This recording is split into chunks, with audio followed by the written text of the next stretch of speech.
ay isang kapuluang bansa na mayroong higit kumulang na 7,170. Sa mga pulong ito, may iba't ibang pangyayari na parte ng ating kasaysayan.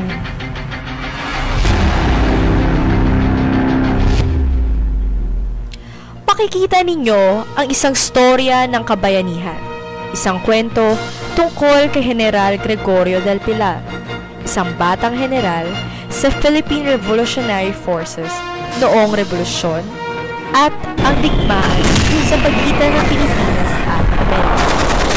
Kilala siya dahil sa kanyang makabayani at matangyadyang kamatayan sa labanan sa Pasig.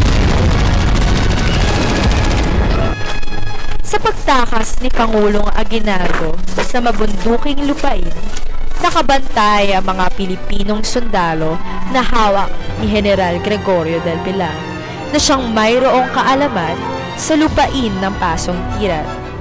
Lahat sila ay nakadepensa para sa pagtakas ng Pangulo. 60 lamang ang mga sundalong Pilipino, samantalang daan-daan naman ang mga sundalong Amerikano na nakabalikid. Ikalawa ng Disyembre ng alas 6:30 ng umaga, ang mga naunang Amerikano ay nakasalubong ng mga lumilipad na apoy na papunta sa mga sugatang Amerikano.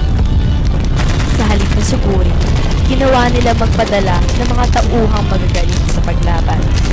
Gayunpaman, hindi nagpatalo ang mga Pilipino at nanatili upang protektahan ang Pangulo.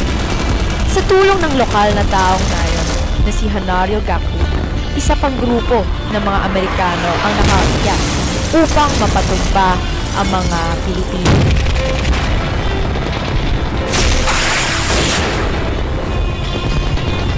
Pagkaraan ng 5 oras na labanan, marami ang namatay at nasugatan sa dalawang grupo.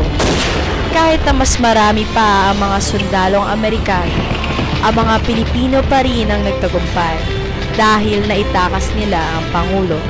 Ngunit ang kanilang general, napatay siya dahil natamaan sa manlig.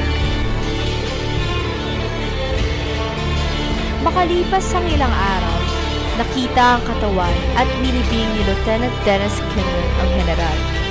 Nag-iwan siya ng lapida na may nakaukit na General Gregorio del Pilar died on December 2, 1899, commanding Aguinaldo's rear guard, an officer and a gentleman. Sa karangalang ginawa niya, pinangalan sa kanya ang Philippine Military Academy na ngayon ay Fort del Pilar. Nag-iwan din na makasaysayang palatandaan sa lugar kung saan naganap ang labanan.